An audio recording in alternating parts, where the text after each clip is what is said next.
Hi guys, நான் உங்கள் Shanmugam. So இன்றைக்கி பார்க்கக்கூடிய டாபிக் என்ன அப்படின்னு பார்த்தீங்கன்னா, ஓடு டு சிம்பிளிசிட்டி அப்படின்ற ஒரு டாபிக் தான். ஸோ யார் எழுதுனதுன்னா வில்லியம் காலின்ஸ் வந்து எழுதியிருக்காங்க. நம்ம ஃபஸ்ட்டு இவரை பற்றி ஒரு ஷார்ட்டஸ்டான ஒரு இன்ஃபர்மேஷன் பார்த்துக்கலாம்.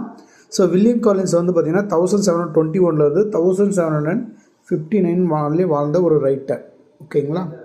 இவர் வந்து ஒரு இங்கிலீஷ் போயட், அதுவும் 18th century காலகட்டத்தில் வாழ்ந்தக்கூடிய ஒரு ரைட்டர் தான். சரியா? இவர் எழுதின ஒர்க்கு ஓடு டு சிம்பிளிசிட்டி அப்படின்றது ஒர்க்கு வந்து பப்ளிஷ் ஆனது வந்து பார்த்திங்கன்னா 1746 வந்து பப்ளிஷ் ஆகிருக்கு.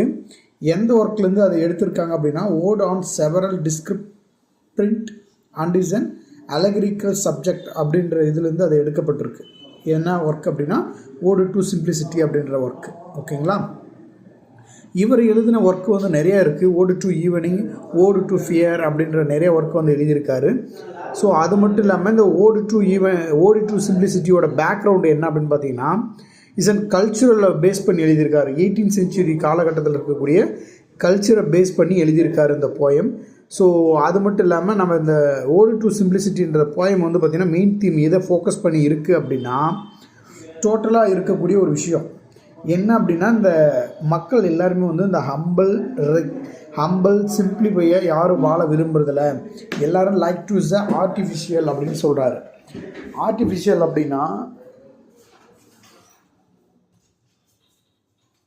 எல்லா மக்களுமே வந்து ஒட்டுக்கா சேர்ந்து எல்லாருமே வந்து நவீன உலகத்தை நோக்கி தான் போயிட்டுருக்காங்க. யாரும் அந்த பழைய விஷயத்தை ஃபாலோ பண்ணுறதில்ல அப்படின்னு சொல்கிறாரு. ஸோ இதுக்கு எதை வந்து உதாரணமாக காட்டுறாரு அப்படின்னு பார்த்தீங்கன்னா, நேச்சரை வந்து உதாரணமாக காட்டுறாரு. ஸோ இந்த போயமை பொறுத்தவரையிலையும் வந்து மொத்தம் டோட்டல் வந்து 9 ஸ்டான்ஸாக இருக்குது. ஒவ்வொரு ஸ்டான்ஸாகவுமே வந்து 6 லைன் வந்து கொண்டது. ஓகேவா? சரி, நம்ம போயம்குள்ளே போகலாம். ஸோ நேச்சரை எப்படி உதாரணமாக காட்டுறாரு அப்படின்னா, இப்போ நான் வந்து ஒரு கவிதை ரைட்டர் சொல்கிறாரு, நான் வந்து இப்போ ஒரு எக்ஸாம்பிளுக்கு வந்து உங்களுக்கு ஒரு கவிதை எழுதி கொடுக்குறேன் அப்படின்னா, நீங்கள் என்ன பண்ணுறீங்க, அந்த சாதாரணமாக உள்ள கவிதையை வந்து படிக்க விரும்புறதில்ல. அதே மாதிரி ஒரு ஃபேமஸான ரைட்டர் யார் இருக்காங்களோ அவங்களோட கவிதைகளை தான் வந்து படிக்க விரும்புகிறீங்க அப்படின்னு சொல்கிறாங்க.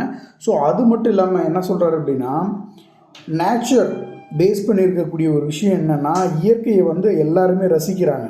அதுக்கு யாரும் வந்து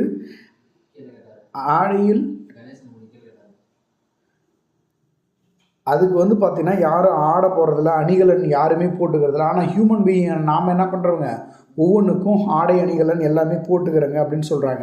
ஸோ அதுக்கு எக்ஸாம்பிள் எதை காட்டுறாருன்னா, சன்னியாசி அப்படின்றவங்கள காட்டுறாங்க. ஓகேவா?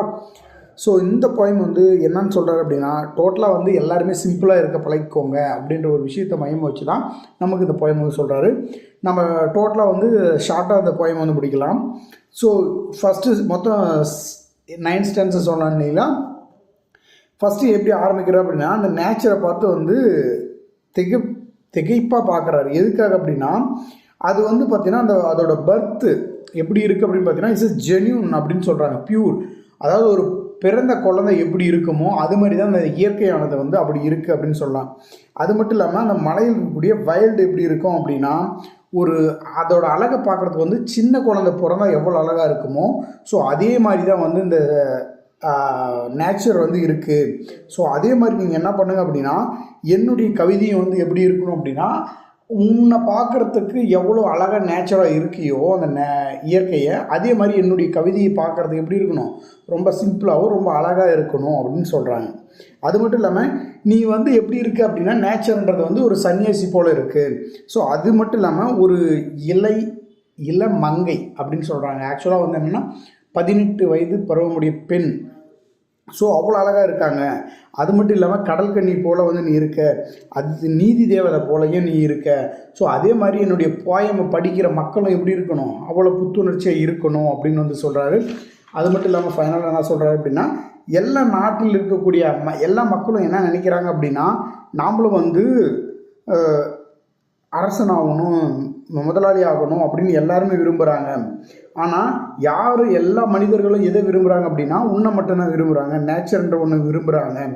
அதே போல் தான் நீங்கள் என்ன பண்ணுங்க அப்படின்னா, என்னுடைய கவிதையும் வந்து ரொம்ப சிம்பிளாக இருந்தாலையும் எல்லா மக்களும் என்னுடைய கவிதையை விரும்பணும், ஃபாலோ பண்ணணும் அப்படின்னு சொல்லிட்டு வந்து அந்த ஹார்ட் பீட் சம்மந்தமாக வந்து ரொம்ப பீஸ்ஃபுல்லாக வந்து அந்த நேச்சர்கிட்ட வந்து ஹம்பிளாக வந்து கேட்குறாரு. ஸோ இதுதான் வந்து என்னென்னா ஓடு டு சிம்பிளிசிட்டி அப்படின்ற இந்த போயம். ஓகேவா? ஆக்சுவலாக இந்த போயமோட ஒன்லைன் அப்படின்னு பார்த்தீங்கன்னா ரொம்ப சிம்பிளாக இருக்குது. என்னென்னா, எல்லா நேச்சரை வந்து எப்படி இயற்கை வந்து சிம்பிளாக இருக்கோ அதே மாதிரி நாம்ளும் வந்து சிம்பிளாக இருக்கணும்னு சொல்ல வராரு. ரெண்டாவது விஷயம், அது ஆடை அணிகலன் எதுவும் அணியாமையே இயற்கை எவ்வளோ அழகாக இருக்கோ அதே மாதிரி தான் நாம்ளும் இருக்கணும் அப்படின்னு சொல்லி இந்த போயமை வந்து முடிக்கிறார். ஓகேவா? ஸோ